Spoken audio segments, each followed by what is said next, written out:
Good evening, everybody. Happy Thursday. Welcome back to Talking Devils podcast, brought to you by talkdevils.co.uk, your number one independent Manchester United podcast, brought to you by the Talk Sport Network and also available on Spotify and YouTube as well. I'm obviously your host, Keane, here this evening, and I'm joined by former Manchester United striker Phil Marsh. We're here today to talk about everything Manchester United. Obviously, Grimsby match, we're going to talk about that in detail. We're going to talk about Ruben's future. We're also going to chat about, obviously, Burnley on Saturday, but I suppose we're going to kick it. We're going to kick it off straight away with the news, obviously, that Alejandro Garnacho has left Manchester United. Phil, I'll come to you first, my friend. Obviously, he's a player that we actually had a lot of hope for. I remember a good few years ago on the podcast when he was coming through, we had high hopes for him, and we rated him really highly, and we were comparing him to Cristiano. But obviously, a lot's happened, and now consequently, he's going to Chelsea, for £40 million. What do you make, obviously, of him leaving now, and I suppose what's surrounding it? Yeah, well, I think obviously the writing was on the wall in terms of him leaving. I think it was just a matter of when. For me, I think it's good that we've got that deal done now. So that's another thing that's sort of not going on in the background. And I think at the moment we've got quite a lot of noise around players and the way the team is and the manager. So I think to get Garnacho out and get some money in is a good thing. I think obviously we need to strengthen the team in terms of the goalkeeper, which we've said is a major problem and a major issue, which needs addressing as soon as possible. So I think for Garnacho, obviously it's disappointing that it's came to this, but the player that we seen when he first broke onto the scene and that raw potential that we sort of was raving about a little bit at the start, unfortunately has sort of come to a stage now where, for me, it just looks as though he's got a little bit ahead of himself. He's sort of maybe took a little bit of bad advice, and I don't know, the stuff he sort of does outside of football hasn't helped with a lot of things that we've seen on social media. So yeah, obviously it was inevitable he was going to be leaving, and I think it's a shame in terms of the way it's worked out, because I did think that he, in maybe another 2 or 3 years, if he kept on the same trajectory as, when he first broke onto the scene, he would have been a really, bright player and a great asset to have at the club. But as you say, I think because of the way things have gone in the last 18 months for him, I think it's just best for both parties, really, that he moves on. We get a bit of money for him, and hopefully we can reinvest that into the squad, because obviously there's still quite a lot of work that needs to be done, as we saw last night. Yeah, 100%. I think, look, 40 million pure profit is good. Can't lie, it's good in a way. Do I think we could have got more? Absolutely, 100%. I think the way the whole way the situation has panned out with the players who've been cast aside, been labelled the bomb squad, didn't help. I think the whole public nature of him and Ruben's fallout definitely affected his market valuation. Because I look at other transfers like Omari Hutchinson, Madueke, Joe Fernandez from Southampton going for 30 odd million. There's other players who've went for a similar quality or even worse players, in fact, have went for more money. But obviously, there's none of them had a public fallout, kind of like what Garnacho's had, and I think that's why he's kind of gone for that kind of smaller fee. But I agree. I think we've definitely been so short in terms of the transfer fee for the player he is, and obviously the sort of potential that's there with him. I think we probably should have been looking at about 60, 70 really, with what, as you say, other players are going for in the current market. I think Garnacho's definitely worth a lot more, but as you say, because of the things that have gone on in the last couple of months with hammering and sort of the stuff on social media and other little bits, I think that's obviously been a little more of a bargaining chip. Obviously, when they've obviously been putting their offers in, knowing we obviously want to get rid of him and he really wants to go, they've been able to sort of lower balls a little bit and sort of, get it done. I think obviously it's disappointing, but as you say, it's £40 million pure profit, and that needs to be reinvested into the squad as soon as possible. Yeah, 100%. Like, look, I think the goalkeeping position, which we'll talk about, I'm going to try to stay as level-headed as I can with the goalkeeping situation. I'm going to try. But, yeah, like, we need to reinvest in the goalkeeper. We need a midfielder, regardless of who's the manager. So, hopefully we can use that pure profit now to get Lamens over the line. And then, when the rest of the members of the bomb squad leave, we can do obviously go in and hopefully try to get Carlos Saliba by the end of the window, if that's at all possible. But yeah, like, look, it's a shame because he's a massive talent.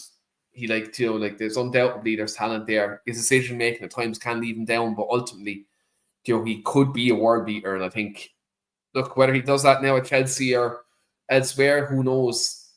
Do I wish him well? Absolutely not, because the way it ended, essentially. But look, I'm not going to sit here and gaslight people and say he isn't a good player when he is. I think that's ultimately what he is. And look, let's see if he does well at Chelsea. Time will tell. Yeah. And Julio says the only thing, Keane as well, had no leverage as well. Yeah, no, definitely. I think for me though, in terms of looking at it from a Man United perspective as a fan of Man United, I think losing a player of that ability, but then you look at the flip side and you see the sort of attitude and the way he is as a person. For me, I wouldn't want players with the sort of way he's been acting in the dressing room, the sort of arrogance, if you like, that he's sort of shown in the last 6 to 12 months, when really he's not done that much in the game in terms of in his short career that he's had. I think it will benefit Man United to get players out the door that are showing these signs of becoming maybe too big for the boots, a little bit above the station, causing problems in and outside of the training ground. And as I say, some of these younger players that we're trying to mould and bring into the first team setup, you don't want any bad eggs in the dressing room. You need players that you can look up to and obviously use as a role model. And I think we've got probably another 2 or 3 that are in that sort of category at the moment, where we need to get rid of all the toxic energy within the dressing room, because I think last night was a prime example of, obviously, when the chips are down, we haven't got enough characters that can galvanise the squad and sort of really push and sort of get that team spirit where it needs to be. So although it's disappointing because he's a great player, I think in the long run it will be a sort of blessing in disguise. Yeah, 100%. Like, when we're talking about a culture change, I think you have to change the culture as quickly as you can. Me and Phil, actually, by the way, we have the Shelbourne match on in the background, and Shelbourne have just gone 2-up against Linfield. So there's going to be, barring a catastrophe, there's going to be an Irish team in Europe next season, which would be good for me, because at least I'll be able to watch a European match on a Tuesday, Wednesday, or a Thursday this year. Whereas Man United didn't qualify for Europe. So every cloud and all that, lads. Julio says here in the comments, it's a shame how it's panned out for an academy player, but you can't keep the attitude issues and the circus around social media from him and his brother around. Absolutely, yeah. Like, his brother was leaking team news and all that, and then also then his brother and his friends then were trying to say that it was Ahmad that was leaking team news when it was actually Garnacho that was doing it.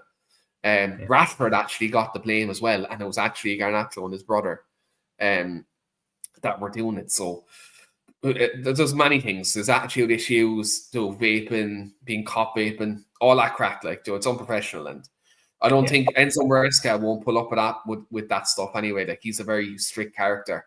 He's a very stern manager. So I'd expect Garnacho to hope. Well, I'm not going to say hopefully, but for his own sake, he should clean up his act going to a club like that, because Chelsea, if you don't cut it at Chelsea, they get rid of you as fast as they buy you. So yeah, that's what he'll have to do. Robbie says in the comments, then who needs a battery in their smoking arm? Probably me. Yeah, it's going off a couple of times. And then Julio says, then of course Sir Alex ran the house back in the day. But the question I have for Phil is, what other coaches were around keeping the lads in check? Yeah, I mean, to be honest, it wasn't necessarily always coaches. I think it was the players as well. I think because we had, so many good role models, so many good leaders and characters in the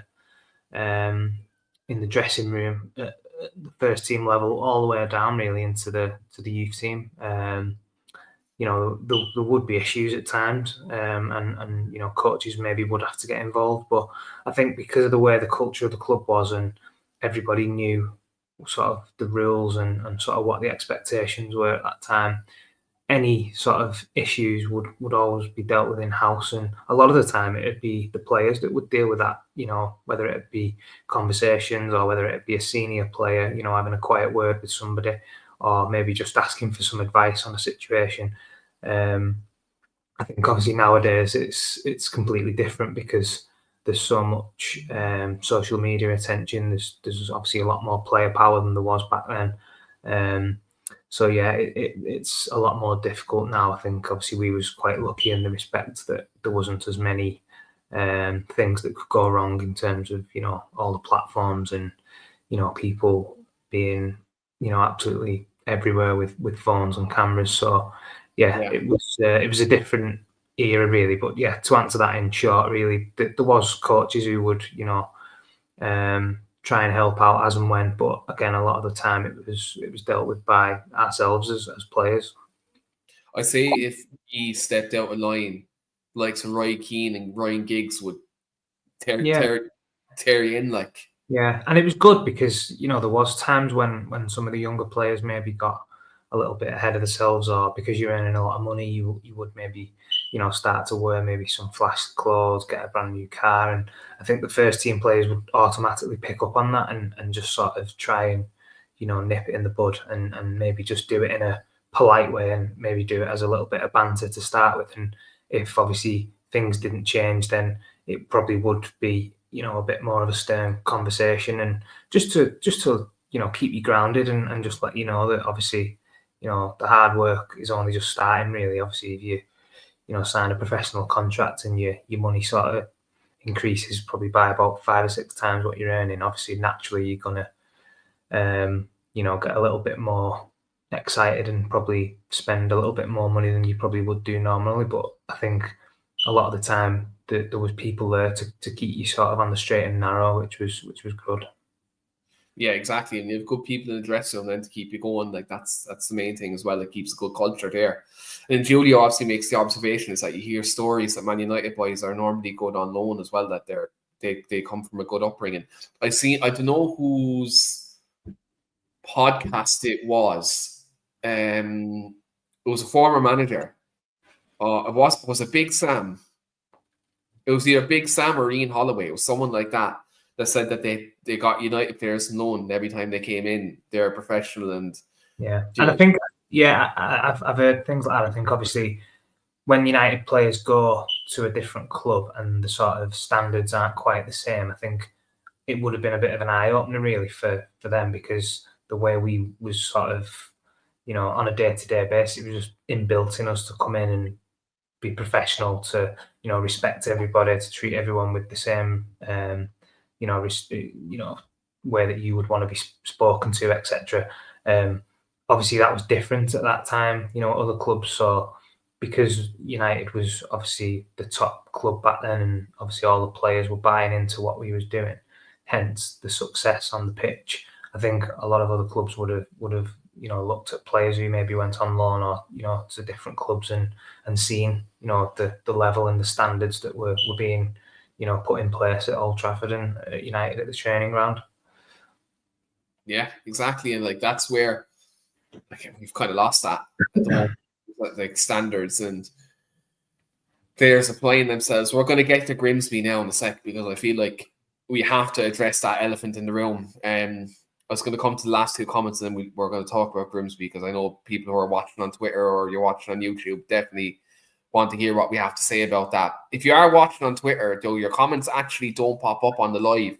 So if you want to get questions in for Phil or myself, I don't think anyone really wants to hear from me. They want to hear from Phil. So if you want to get some questions in for Phil, jump over to our YouTube live and Talking Devils podcast, and you'll get your questions in for Phil, whether it's regards to last night or Ruben Amorim or this season or whatever. Drop them in. And Julio says it then on in the comments. Then he says, I remember Troy Deeney talking about Tai Chong and Hannibal Medjugorje as well. Yeah, that's the clip I seen. Yeah, I've seen that clip as well. And then also a comment comes in and it says, by the way, we have tactical director Jason Wilcox, right? What the hell is going on? Yeah, we're going to talk about tactics. We're going to talk about setups right now, because obviously last night, we were away to League 2 Grimsby. We drew 2-2, and then we got beat, I believe, was it 12-11 on penalties. It was it gave me PTSD, Phil. I don't know about you, but last night's penalty shootout gave me PTSD from Gdansk 2021 slightly, with how long it went. But before we get to the penalties, I suppose, what do you make of our performance and the game in itself? Well, I think to be honest, when I was listening to the commentary and the guys in the studio who were doing the game, I think it was Phil Jones. He pretty much summed up the way I was feeling about the game and what I thought before the game and sort of what actually played out. I think it's always difficult when you go to a League 2 side, in a cup game or a lesser team, let's say, because the expectation is always that you should win the game. Now, yeah, Man United should definitely be winning that game of football. There's no questions about that. But again, when you go and you play against teams like that, for a fact the first 15, 20 minutes is going to be a battle. You've got to win the battle. You've got to do the basics well. You've got to run hard. You've got to put tackles in. You've got to stamp your authority basically on the game, because if you don't and you let Grimsby, for example, get a foothold in the game and start putting tackles in and get the crowd up and run more than you and want the ball and do everything that you should be doing, then you're potentially going to be in for a long night. And obviously that first half was nowhere near good enough. I think there was too many players that were just seemed to me like they just thought they had to turn up and the result would just take care of itself. And that is the biggest crime that you can commit when you're playing against a lower league club, because if you turn up with the mentality that I just need to walk onto the pitch and everything will be all right, then you're in for a shock. And I've been on the receiving end of that, and I've also been on the side of that where you've made a great night for yourselves by beating a big scalp. So I think last night there was just far too many players didn't turn up, didn't have the right attitude, didn't want to do the hard yards and sort of the ugly side of the game. Just thought that things were going to happen, and obviously fair play to Grimsby. They was outstanding. I thought they played some really good football. They was lively. They wanted the ball more than we did. They was on the front foot. They looked like creating more chances than us, which is for obviously it's still early days with the likes of Cunha and Buemo and people like that. But I think last night, what really, really disappointed me, obviously being a former striker, was the lack of sort of creativity and the lack of end products that we sort of shown in large parts of that game. There didn't really seem to be any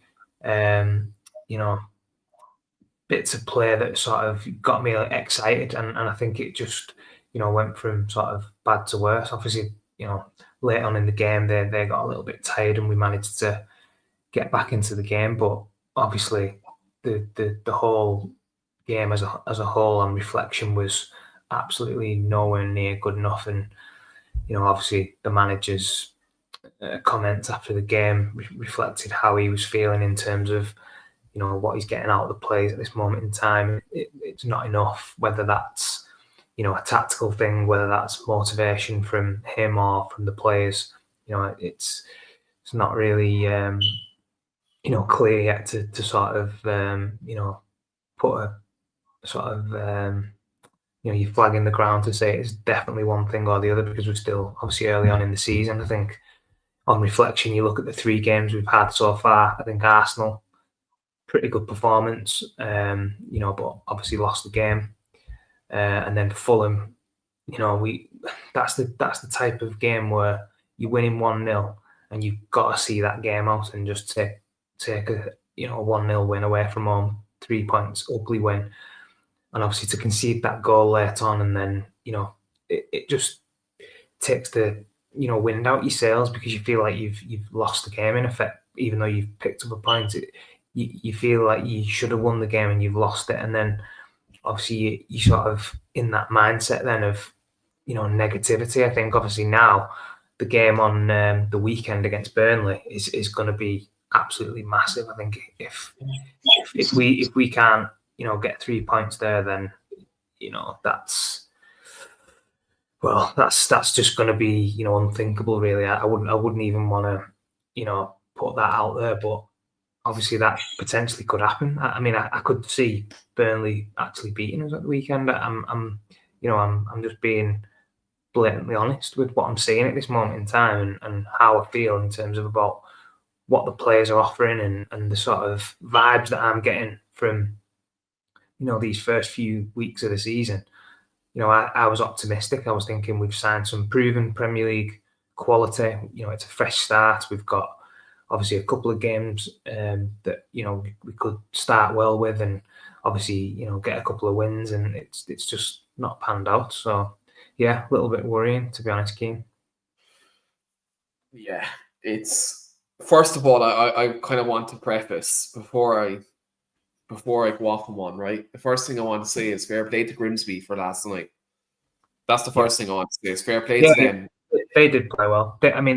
They was value for the win. I think the manager said that as well at the end of the game, and I agree. I think on reflection of the whole game, but Grimsby, was deserved of going through, and yeah, it is what it is. But yeah, that was my opinion on that as well.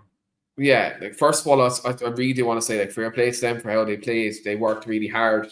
They made it tough for us, and they're like you said, they were every bit worth of the result. But I'm not saying this disrespectfully, because they were very good yesterday and they deserve to go through. But it's an absolute disgrace that we lost that game yesterday. There's hundreds of millions of pounds of players of talent on that pitch, and the performance from us, from like a work rate perspective, from a chance creation perspective, even from, I'll get to the goalkeeper in a minute.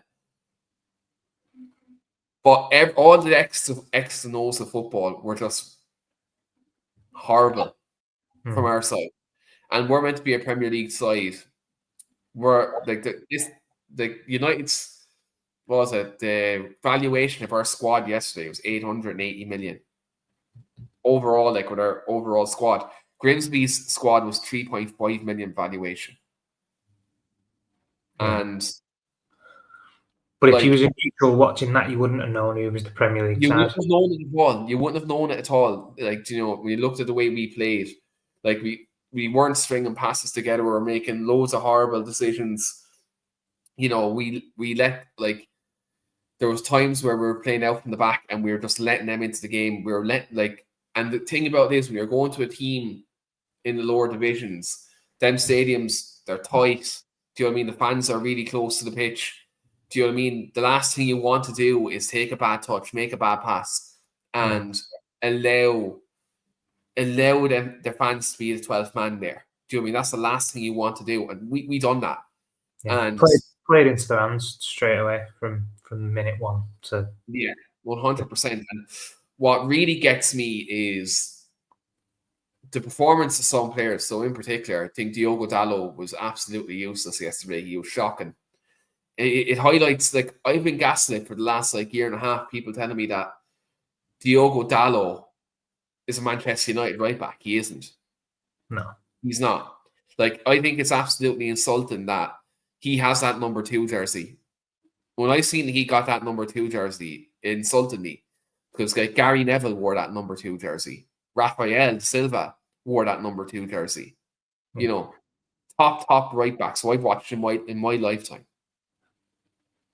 And when I grew up watching the two of them, that's what I know as a Man United right back. And watching Dalot is painful. It's painful week in, week out. But like last night, his decision making was disgraceful. His defending, his tracking back for the goal, Phil. Oh, it was shocking. It was criminal. It was criminal. Yeah, it's unforgivable. I think that kind of again that mindset going into the game, you know, taking things for granted, thinking that, you know, I don't have to, you know, be on top of my game tonight because it's only Grimsby. Well, no, it doesn't matter, you know, who you play against, what level you're playing at. You know, if you don't do the basics and you don't put 100% in and work hard and, you know, nail that down from the minute one, you're going to get found out. And he was one last night who, again, there was many players who underperformed, but I think he certainly, because of the amount of, obviously the way that formation is, the amount of ball that, you know, we play through him, we need our wing backs to be either a lot better on the ball in terms of, because they're the ones that inevitably are going to be getting a large proportion of the game. Or, I mean, I know he's not going to do it, but for me, I would love to see him sort of change tactics and change a little bit of the sort of formation so that we can be a little bit more on the front foot and we can get players who can actually do things on the ball in attacking areas, in areas where we can hurt an opposition more of the ball. We're not getting our key players on the ball enough, and we seem to be just, you know, wasting possession too easily. And no disrespect to some of the players, we're giving far too much of the ball to some of our, you know, lesser ability and, you know, players who haven't got the ability to find a pass or to, you know, beat a man or to create something. And it's really frustrating because, you know, last night as well, just quickly, I don't want to go off on a tangent, but I was really looking forward to seeing Manu last night, and I thought this is his opportunity to sort of really, you know, showcase what he can do and sort of, you know, I've been banging the drum for him to sort of get an opportunity and get in the team because I think he's a fantastic player, but, you know, really poor last night. I thought he didn't, you know, really get into the game as much as he should have done. He didn't really seem as though, you know, he was enjoying. I mean, obviously it was a difficult night for everyone, but you want somebody of his ability to go on that pitch and run the game. He was more than capable last night and to go on there and run the show. He's done it against, you know, far better opposition, and it just didn't seem to me like, you know, he was in that headspace, whether that's because he's been frustrated about, you know, not being involved or there's other things going on about, you know, possible transfers and stuff. But yeah, it was just disappointing from my side of things with him, especially because I wanted him to do really well last night. Yeah, he was doing a lot of covering for Man United as well. Many times that man lost the ball, and again, stupid decisions. Like, there's a lot of players last night. I think Dorgo was really, really bad. I sang his praises for the longest time, but it was one of his worst games for us since he signed. You know, Sesko, at time, look, to be fair, he got a few chances. Maybe he could have been more clinical. He was starting to get into the right positions once he grew into the game.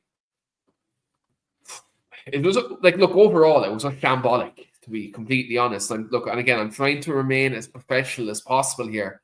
Like, in terms of, like, look, we're on a public platform. I don't want to swear, like, do you know what I mean? But my God, no, you're more than within your right, mate, to feel that way, because that's how bad it was, and it's frustrating for the likes of yourself who pay good money to follow up and down the country, you know, flying over for games, and you go and watching performances like that. It's just, you know, you can live with, you know, last night if we'd have played well, we'd have worked hard, and Grimsby had won the game through pure, you know, luck or whatever it may be. You could say, well, all right, we just wasn't our night. But that was just totally unacceptable. And I think it's becoming a trend again. And I don't want it to sort of, I know it's only 3 games into the season, but you can sort of see already, you get that feeling and you get that vibe of how things are going.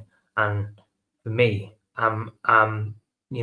not now again looking for, I was optimistic in the first few games, and now I'm sort of not looking forward to watching a game again, because I'm sort of fearing that that's the standard we've set now. That's the level of performance that we, are going to be putting in, which is nowhere near good enough at any, level of football, let alone, one of the biggest clubs in the world. So the manager's got a lot of work to do. Phil, do you like find worse? Grimsby were robbed last night as well in terms of like their offside. Yeah, should have been 3-0. That was definitely a goal because he played at the ball, and obviously the officials either didn't pick up on that or didn't think. If there was VAR there, VAR there last night. Yeah, it was 3-0, game over, man. Game over. They would look. They managed to get 2 goals back, which look again. I'm not going to give them too much praise for it because that's their job at the end of the day, and they should have done it. Yeah, I thought. Look, to be fair, I'm not going to wax lyrical and give loads of positives here, but I think Bruno, when he came on, the game kind of changed because we were, he was knitting things. He was doing all right. I thought Kasper Xerxes in actually his 10-minute cameo looked quite sharp in terms of knitting things together and linking things up. He looked quite good, but they're kind of the micro positives I'm going to take from it. I think, and this brings me into Ruben Amorim, because, look, first of all, people laughing at him on his tactics board. Every single manager does that. That just, first of all, happened to get caught on camera when he was doing it because they were looking for a clickbait. But what really struck me last night, and it struck me on Sunday as well, is I'm trying to look for the right words here. His willingness not to change in terms of his shape. Yeah. He's changing personnel in games, Phil, but he's not changing. Yeah. He's not changing shape. Like, for example, last night bringing Mason Mount on as a left wing back. Yeah. I can understand he wants Mason Mount to whip balls into the box to get into set score. Yeah. I'm thinking that's his thought process, right? But at the same time, you have Matthias de Ligt then as a left side of centre half, overlapping Mason Mount. There was just no fluidity. Yeah. There was no proper creativity. And what makes this worse is, there's games, Phil, where we stayed with this system. And by the way, this system can work, but when it's not working, you need to change. Ollie done it. Mourinho done it. Van Gaal. There was times in games where we went route one, like in the last. I'm not going to go with the Fergie era because we all know we were brilliant and we changed, tenfold in games. We just won games through hard determination and attacking. We used to always do it. I'm going to talk about recent history. Just even recent history, even though it hasn't been our most successful time. But I'm going to talk about recent history. Under Van Gaal, it was a bit strengthened, but at times he kind of knew himself. Okay, bring on a Rashford, bring on a Martial, bring on a bit more pace, put Fellaini in the hole, to knock balls into them. It worked. Mourinho done the same. Mourinho would do, if you had Zlatan up front, that wasn't working. He put Martial into the middle or put Rashford into the middle, and then bring on a Juan Mata to kind of change the, I suppose, the flow of the game. And then he changed the shape. He might go 2 up front. He might go 3 at the back, and then put 2 up front.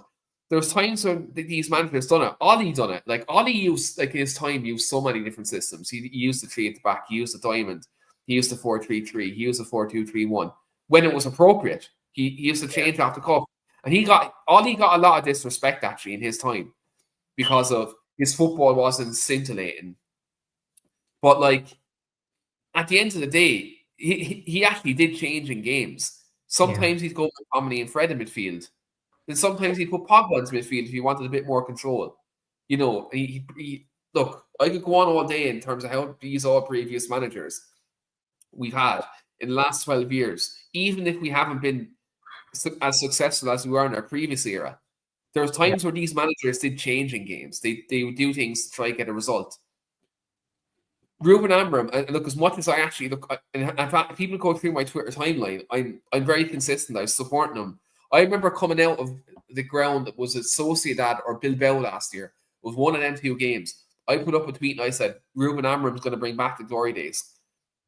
I just felt like if he was given the right time, right players, maybe it can make a difference.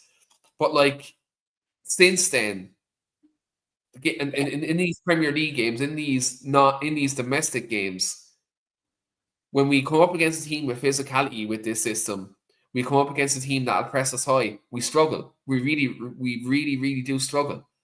And like, I'll come back in 1 sec, Bill. The fact that we don't have three in midfield, having them two lads in midfield, we're getting overloaded in every single game.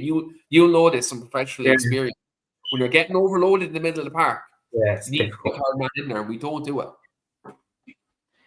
Yeah, no, I agree. I think that was my point, obviously, earlier in the show when I said about Amorim not being, maybe swallowing his pride a little bit at times and just changing the formation slightly, just so that we can get a little bit more of a foothold in the game. Obviously, you look at that last night. Obviously, you shouldn't really be needing to change a system at Grimsby away to get a foothold in the game. But I think it was obvious and blatant for everybody to see that, as you say, we was getting a little bit overrun in the midfield, and Manu was having to maybe cover a little bit too much. But yeah, I just think, as you say, when he brings on players as well, like obviously you said about the Mount one there, obviously, fans will see that and think, what is he doing? Like, because Mason Mount is not a left wing back. And I think that will, start to generate a little bit more negativity. I mean, if results are going well and you're doing things like that, it sort of doesn't really get highlighted as much, and it just gets sort of brushed under the carpet. But when you've got a manager and a team that are struggling, and there's not really anything that's being done differently, and there's no real flexibility to do something else in a game situation, when you can blatantly see it watching the game, it needs something different to happen or somebody else to maybe be introduced. Fans will then automatically get, disgruntled and upset and angry because, as you say, we're sort of at times putting square pegs in round holes, and we're getting players on the ball in positions that,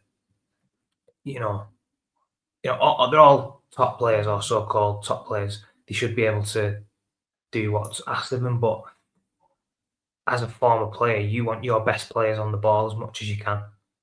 Our best players at this moment in time, for me, when I'm watching the games, are not having as many touches as they should be. They're not getting the ball in the right areas. They're not being able to express themselves as much as they should be able to.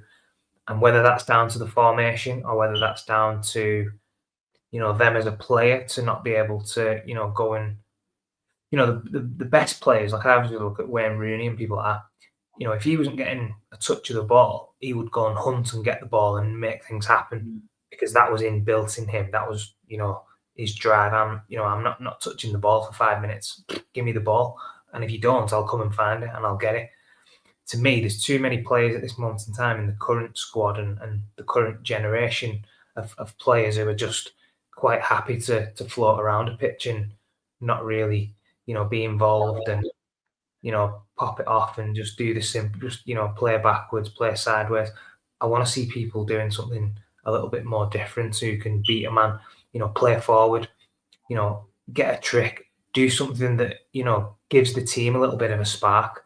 We don't seem to have enough players that want to, take the ball by the horns and really drive us to, be a better side and have that sort of ambition to be like, yeah, I'm going to be the main man.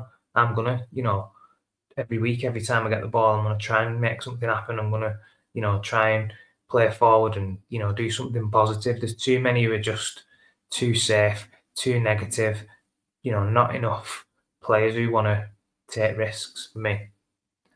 Yeah. Do you know what, Bill? Do you think maybe should the players then in this case take kind of accountability here and be like, okay, the manager has given us these instructions. What, like, do you know what it is, Keane? Do you know what it is? Just dead quickly. I don't want to keep like interrupting, but when Sir Alex Ferguson used to pick his team, he would always pick a formation like a 4-4-2. But at times, the formation in game would change because the players who are on the pitch are identifying what's going on. And if things aren't going well, or if the opposition team are getting in a certain, they make that decision for themselves, and they do. They would change it themselves. They wouldn't be looking at the side of the pitch saying, "What are we doing here?" No. It's happened twice. That now, right? That doesn't happen again. We need to change. Or you have to go and that's your man now. You go and stop that. He's not doing that again. We seem to be in a era at this moment in time where players are being told, you can't do this. You can't. This is what you need to do. You need to stay in this position. It all looks a little bit too rigid to me. I used to love playing, and obviously I played in attacking positions predominantly when I was at United, but you had the freedom, Keane, to do whatever you want. As long as, out of possession, you was, doing your job for the team. When we've got the ball, when you're in possession, when we're attacking, go and express yourself. And that means, might be out wide, might be cutting in, might be dropping into a hot pocket. Give me the ball on the half turn. I'm going to drive forward. And then other players realise and recognise, oh, Marsh is coming on the left here. I'll go out to the right. Or, he's made a run in behind. I'll show to feet.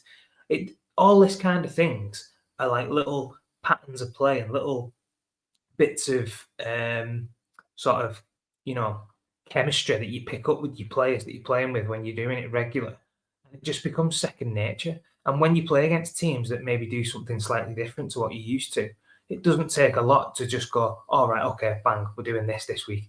Yeah, you're doing that. He's obviously doing something different. So we just adapt. We do it. We manage it on the pitch. And I don't think we've got that at all because of how rigid and how sort of, set in his ways he is with the way we're playing and sort of players in certain positions. And I think that could be detrimental, really, to especially when you're losing and you're not winning games and there's players who are in bad patches and you've got, players maybe coming on who aren't quite comfortable playing that particular role. It sort of snowballs and then becomes an easy option then for everyone to just point the finger and go, managers needs to change his tactics. Why is he putting, such and such left wing back? He's not. Everything just sort of becomes an excuse because it's easy to do because you see the results, you see the performances, you see what's going on. You can quite easily do that. Whereas, we need more. We need more from the players. The players honestly need to take a little bit more responsibility and just obviously the manager's telling you a certain way, but when you're a player, there's only you that can make a difference on the pitch. You can obviously, make a decision that will impact a game of football. And you have to live and die by that. But for me, there's certain scenarios and situations in the game at the moment when I'm watching us, and I'm thinking, players, why is he not doing that? And why is he? Why? And for me, it just seems to me like we're sort of, trapped a little bit with the way the team's being told to play. And I think if Amarin is going to succeed moving forward, he maybe does need to take the shackles off a little bit and maybe have a little tiny bit more flexibility with the way we actually play. Yeah, I think he's going to have to take the shackles off. And I think also, it's a glass half empty, half full situation here because I feel like the players, they don't necessarily have to flip the bird here at Amarim and say, look, we're not going to listen to you. We're not going to, take your ideas on board. Absolutely do. But at the same time, there's games like yesterday where I feel like, okay, if the manager wants us to be a back three, we're going to go to a back four. The subs are all already made. He can't take us off if we're not listening to him. We'll take the hammering off him, after the game. He'll be happier we got through. Do you know what I mean? Like, I think there's times like that where, the players just have to open their eyes and be like, okay. Yeah. you've got to be brave with it, because at the end of the day, we used to do it a lot, and obviously, if things don't go well, and then you come down the tunnel at the end of the game, and you've got beat, or you've made a mistake because you've took that ownership of doing something and it's not panned out, then that's on me. That's my responsibility. I owe my hands up. But a lot of the times, because we had such a good understanding and such a good squad of players that would automatically know, if he goes out, I'm covering. If he makes a run into the space in behind, I'm showing to feet. All these like little patterns of play would just come second nature. And the vast majority of the time, the manager would just be like, do you know what? They've reacted to the game and what was necessary in the game. And they've gone out there and they've done what was needed to do to win the game of football. And at the end of the game, all right, he might be a little bit unhappy with certain players who maybe did something that he didn't want to do. But if you win the game of football and you make an impact, nobody's going to... He might have a little conversation with you for 5 minutes and then that's it. Forget about it. And that's what you've got to do. You've got to have more about you as a player to be able to say, hang on a minute, this isn't going to plan. We need to change something here on the pitch. The manager might be saying something on the side, but we're on the pitch dealing with what's going on. Somebody needs to make an executive decision, right? Bang, lads, this is what we're doing. And we need to make, a difference, because otherwise you just go through the motions and you let the game just drift by. And before you know it, you sort of, coming towards the end of a game of football and you've done nothing. You've had no impact on the game because you've just sat in there and you've not been brave and you've just let the game pass you by. You've got to have players who can say, no, that's not working. This is what we're doing. Everybody get on board with this quick. This is it, and then go with it. And as I say, we don't seem to have that sort of type of characters that have got the bravery really to do that. And I get it too. The only one I feel that has that kind of balls about him is Bruno. I feel like he sometimes, and it's to his detriment sometimes, where he'll take a shot for 40 yards, he'll try a mad pass. Do you know what I mean? But at least he has, like, sometimes when it doesn't pay off, it's frustrating, but at least he has the balls to do it. Yeah, it's not through the want of trying with Bruno. I think sometimes he probably tries to do too much and thinks, I'm going to try and do 2 or 3 players' job because I know he's not capable of doing it, or he's not going to do it. So, as you say, it can sort of, come back on him a little bit at times because he does try and do too much. But that's the kind of attitude and sort of swagger you've got to have as a player to say, no, hang on, this is what's going to happen. We need to change something.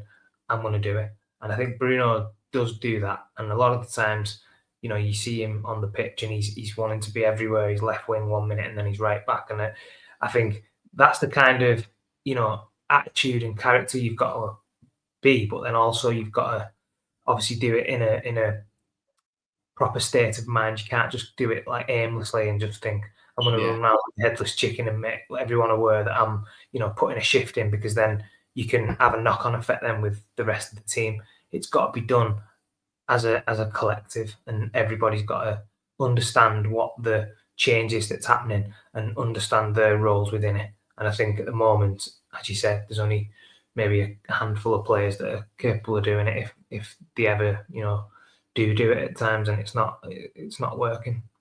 No, and look, I think that's where it's going to be interesting to see what happens with Ruben Amorim's future as well here, because judging by his post-match interviews, it's not looking good. It's not looking good. He looks like a man who's finished. And to me, I'm never usually a big advocate for sacking a manager, right? I'm never usually, so I always like to think they can turn it around. Remember that season we had under Ollie? Every week, me, you, and Lee, we sat here and we always had hoped Ollie would turn it around. Unfortunately, that didn't happen. We had many discussions when Ten Hag was manager. It didn't work out in the end. And again, it was his own detriment that he got sacked. Yeah. But like, the way I'm kind of thinking with this, Phil, is like, do we rip the Band-Aid off now after Burnley? Because we have an international break. We'd only be 3 league games in. Do we learn from the mistakes we did with the Ten Hag era when we kind of knew it wasn't going any further, but we tried to let them turn it around, and we gave them an extra 5-6 games, and all of a sudden, we were done. The season was done effectively. We had to use Europa to kind of do a revive season. Like, do you look at, like, when you look at this and you look at the way I suppose Amram's demeanor is, plus I suppose I'm counting last season's results domestically as well. We look at last season's results, this season's results, Grimsby especially. Look, last night, if I be perfectly honest here, if I be just true to myself, I thought last night was a sackable offence. I'm not going to lie. And look, I'm going to be straight about that. I felt personally, to me, it was sackable. That we could have potentially been 3-0 down to Grimsby with that level of player on the pitch. Right. Yes, like we spoke about, players do have to take accountability. But at some point, when you look at the way the results have gone, then you look at that last night, for me, that was kind of the icing on the cake. Now, I'm not going to sit here and scream hammer him out. I'm not going to be like one of them guys who goes on and abuses managers and all that crack. But what I will say is, I kind of got the inkling, I got the feeling that I feel like it's not going to improve. And me personally, my personal feeling would be, if Ruben feels like he can't improve the players, that's kind of the impression I got from him last night in the interview. And if he feels like he can't improve the players, and if the players, like I suppose we're a week left in the transfer window, we can't sell all them players now. Some of them have only just come in the door. Do we change while the season is still there to be salvaged? Yeah, I mean, to be honest, it's. I think the club and the people have got to make a decision in the next week or two, one way or another. I think you've either got to get rid of him and, as you say, bring someone in pretty sharpish and just try and get the season back on track, or you've got to back him and give him till at least the end of the season just to see if he can turn things around. I think obviously last night, the press conference he had at the end, he did sound like a sort of beaten man. He did sort of reference to the players as though he can't really get them to perform. I read into it as much as that. I think he was sort of saying that he's, not getting enough out of the players, and he's probably feeling a little bit let down by, some of the performances, especially from last night. But I think, as you say, as a collective, from his time that he came in to current, it's been nowhere near good enough. You've got to take that into consideration and sort of see the trajectory of where we're heading. Do you think, in another 6-12 weeks, we will have improved a vast amount from where we are now? I don't see it personally. I don't see, that sort of progression where, each game we've sort of been building into things and we've introduced new players and they're just finding the feet a little bit. And, there's little signs of light. Unfortunately for the manager and obviously for, United fans, there hasn't been anything really as sort of a glimmer that you can think that, change. So, yeah, for me personally, I do like him. I think he's very honest. I think he's a good guy. He's a good manager. But because of how set in his ways he is with the formation and the players and the systems and all that side of things, I just don't see that working moving forward. And I would personally probably try and change it. Now, when you say, sack him and bring a new manager in, that's another, obviously, conversation, another can of worms that you're opening. Who do you bring in? Who's going to sort of be able to come in at this moment in time and sort of, again, try and galvanise the dressing room and try and, come in with fresh ideas and sort of change the whole way. I think that's, typical really of where we are at this moment in time, because obviously we've spent the last, season in terms of, time working on this new system with Amarin and, buying players to suit the formation and this, that and the other. And then now if we get rid of him, it's like you're back to square one again. And you've signed all these players to play in a certain formation and system, and then we're obviously going to bring someone else in who's probably going to play a different way. It's just absolutely ridiculous, really, to think that we're in this predicament again. But yeah, as I say, it's not going well, and something's got to give. Yeah, and that's the thing. Like, it's not gone well, and the way I look at it is like, what do you do to actually change it? Like, what do you do? Do you give it another couple of months and then review it? But then at that point, are we bottom half the table again? Or are we 12, 13, 14 from Europe? And then the season's a write-off. The only thing I think is, if the manager is, I'm 99.9% sure that this wouldn't happen, but the manager potentially could, in the next game, just try something slightly different and just say, this is my last sort of, last chance saloon. I'm just going to try something slightly different with the formation, with the way we're going to play, and just see whether, something maybe different comes from the players, or you get a bit more joy in terms of on the performance side of things, and you maybe get a good result. Will that maybe, give a little bit of a different feeling towards, the next couple of games? I think if he stays, obviously, which he probably will do, in the regimented system that he plays, and the result doesn't go well against Burnley, for me, the writing's on the wall. I think that is, enough is enough. I think there will be somebody who will make a change. So I just think that could potentially be the only way he could, turn things around, unless they just bite the bullet and say, there's nobody else out there, we're going to give him another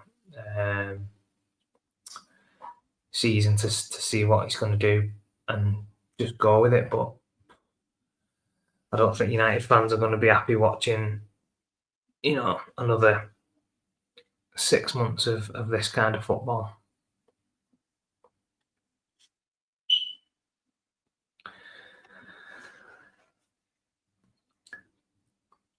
I also no, it's all right. I was also just going to add why you was away. I think obviously the players have touched on this. The players do have to, take some ownership of the way things have gone. I think the manager can set a team up, and the manager can, come across as however you want him to. But I think as a player, you've got to do more. You've got to, run harder. You've got to do. There's a way of losing games. There's a way of getting beat, and there's a way of, actually, coming across to sort of people watching a game of football. And especially last night, as you said, I probably wouldn't go as far as saying it was a sackable offence, but I think, a lot of United fans would have watched that game last night and been absolutely horrified at, what was, on display, the body language of some of the players, the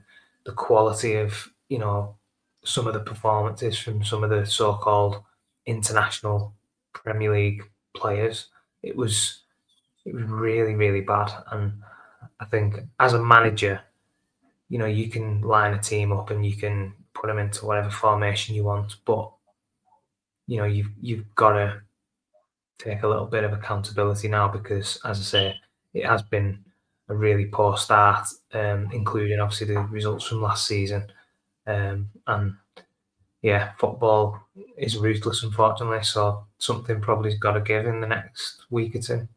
And you know what the thing about it is, for me, is the reason why I said sackable offences. I think, like, we've had a lot of bad performances and we've had a lot of bad results. And I think for me, this is worse than the MK Dons one in 2014, because that team was a team full of kids and players who didn't play in about a year.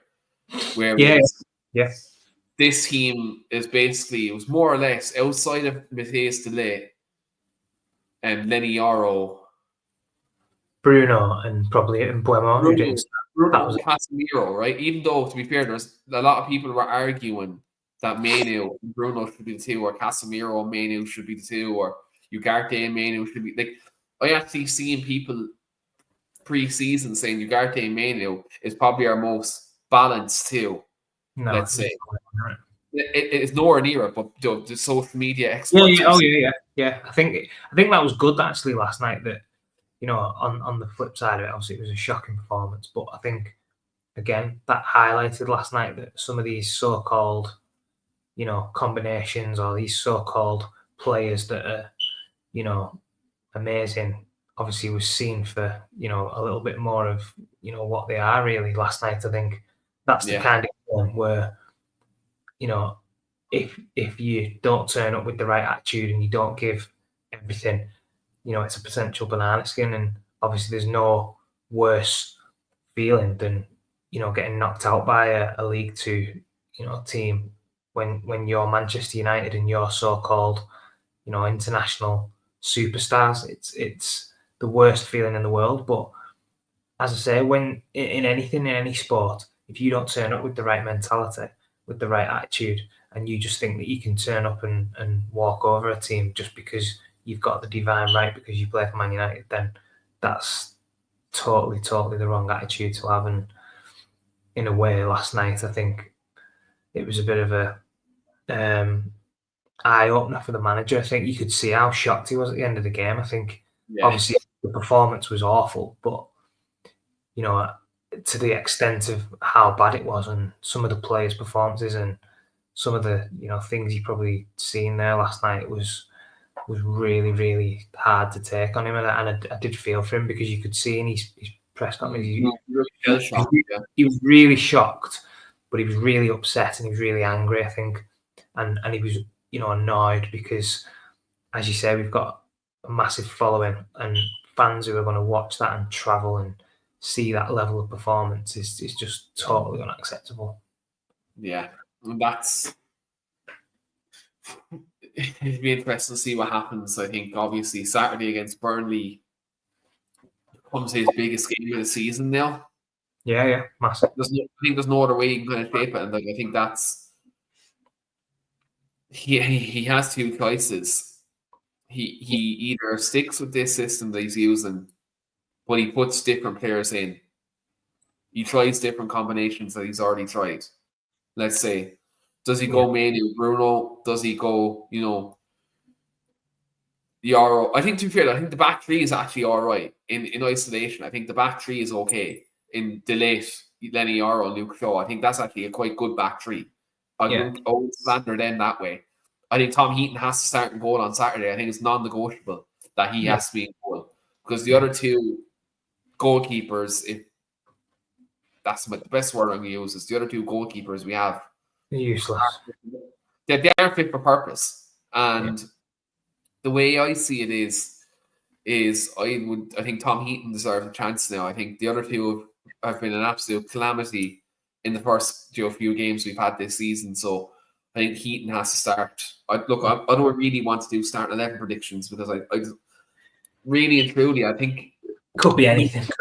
It could be anything, and like if I do my start 11 prediction now, I will say it back four, but I feel like he's that naive.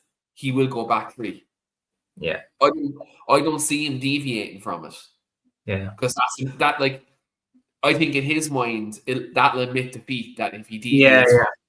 I think that's why I was saying. Obviously, in my opinion, I think he will not change it because, as you say, it looks like he's sort of admitted that his style is not fit for purpose or it's not right. So, but I think in terms of to try and go out there and get a result and maybe get a little bit of a spark or do something slightly different, maybe would benefit him from the fans' point of view. Just to say, oh well, actually, he's flexible. He's changed it up a little bit. He's doing something a bit different. He's trying to make things work. That was my thinking behind it because I think, as you say, on Saturday, that game now is absolutely massive. I think if you don't win that game, then the writing's on the wall. But just to touch on the keeper as well, I think last night, as bad as it was, when you've got a goal and a goalkeeper's a huge position, because when you line up, if you're already doubting somebody in the net before you walk over the white line, then that subconsciously plays on your mind. And last night when Onana was playing, I before the game even kicked off, I was like, oh God, I could see something happening last night before it even happened, because I just thought that's just what he does. He just chaos. He's just, he's a car crash waiting to happen. And when that goal went in straight away, obviously it was a decent finish, but as a keeper, you've got to get down to that and have a stronger hand. I think that just set the tone for the full, first half really. And then the second goal, and then before you know it, I mean, I'm not trying to defend players here, but it is difficult when you don't have confidence in some of the players. Yeah, definitely.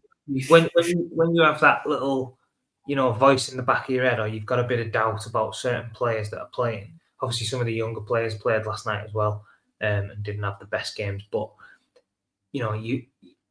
that's not an excuse. But you've got to try and eliminate as many of that kind of thing as possible. So 100% on Saturday, Tom Eaton starts, and Tom's, an experienced goalkeeper.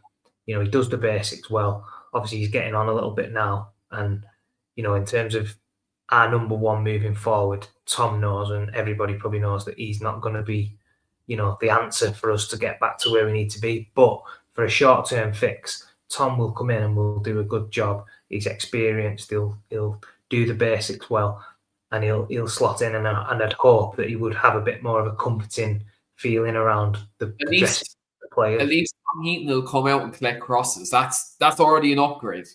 Yeah, do you know what I mean? At least he'll come out, he'll punch the ball, he'll collect crosses. Well, as a defender, if when that ball's coming into the box, you've got a goalkeeper that can come and punch it, or come and take people out, and that automatically takes a little bit of pressure off you straight away.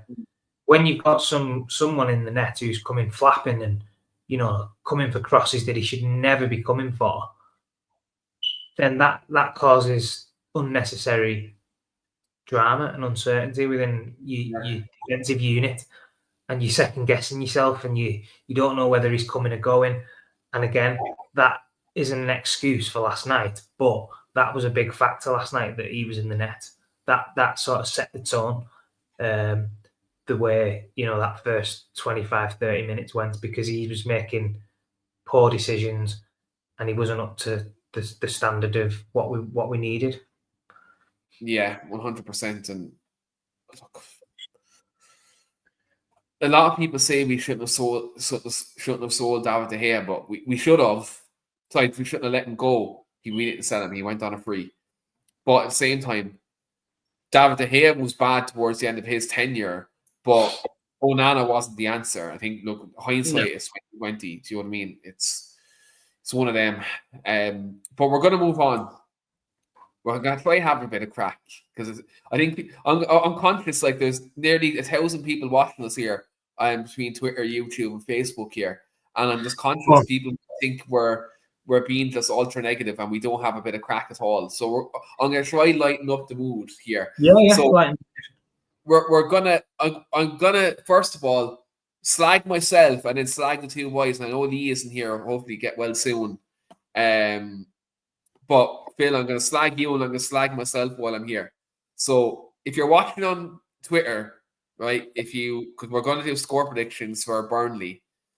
I won't get your score predictions if you comment on Twitter, because they don't pop up on StreamYard. So if you want to put in your score predictions for Burnley, go over to our YouTube channel, Talk the Devils, and you'll get the score predictions in. But last week for Fulham, for the 1-1 draw, these were our actual score predictions for last Saturday. So Lee Lawrence went with 3-1 Man United. Phil went 2-1. And I stupidly, with our goalkeeping situation, went 2-0. So, first of all, Lee, we don't score many goals, but Lee took the liberty of going 3-1, us scoring 3 goals. Then Phil was a bit more pragmatic. He said, look, 2-1, we'll nick it. If Bruno hadn't have been Didn't miss that the ref, my result would have been in. You know what I mean? But yeah, that the goddamn referee might have given Phil his points. So what we do is we do this in kind of a Super Six fashion. So if Lee gets the correct score, he gets 5 points. If Phil gets the correct score, he gets 5 points. If I get the correct score, it's 5 points. If we get the correct result, it's 2 points. Now, we haven't got the correct result yet. So, as you can see, I went with a clean sheet as well, which is a double whammy because, I don't know why. I went with a clean sheet there, but we will do our score predictions for Burnley. And then, look, we'll just about wrap it up there. But, Phil, I suppose we haven't got Lee's score prediction. Lee isn't here, and I forgot to ask him for it. Put Lee down for 3-1. He would say 3-1. I know he would. Yeah. We're going to go 3. I'm going to put down 3-1. Do you know what I was going to do? I was going to sting him by the bollocks, and I was going to say 4-0. I think Lee'd say 3-1. I think Lee's a 3-1 at home, I think, against someone like Burnley. He would say. I'm going to put Lee down for 3-1. I was going to sting him.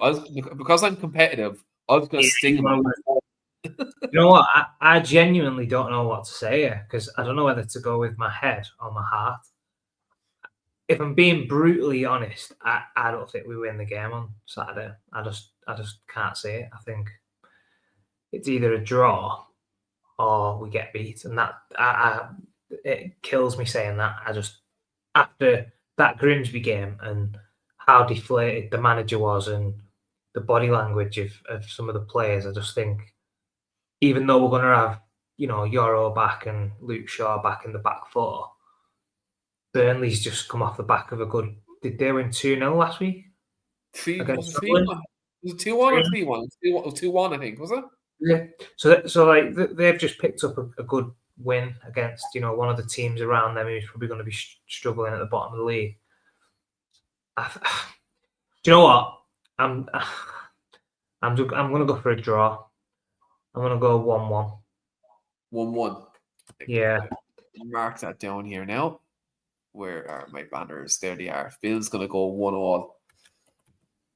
Right, what am I going to do here? So there's a 3-1. I'm going to have to do something to stand out. Yeah, I'll happily be proven wrong, but I just I don't have much confidence at the minute, mate. Unfortunately. See, if we start Tom Heaton, my score prediction changes shape, right? Yeah. Do I think Ruben does it? I don't think so. I think Brian Deere starts, which I don't rate him at all. I was going to go 0-0 for the crack, but I'm not going to do it. I'm not going to do it because I've never in my life, I've been on hundreds of podcasts in the last 5 years. I've not once predicted 0-0. It wouldn't actually surprise me though if it was 0-0. I could see that happening quite easily. I could see it. I'm thinking. Right, I have 2 minds. I'm in 3 minds, Phil. I'm thinking, do I do us to just do a madness and go 4-0 or something? And then do I do a madness and go 0-0, or do I play it safe and say 2-1? To anyone who's watching in the comments on YouTube, what do you think? What do you think I should go with here? I'm gonna.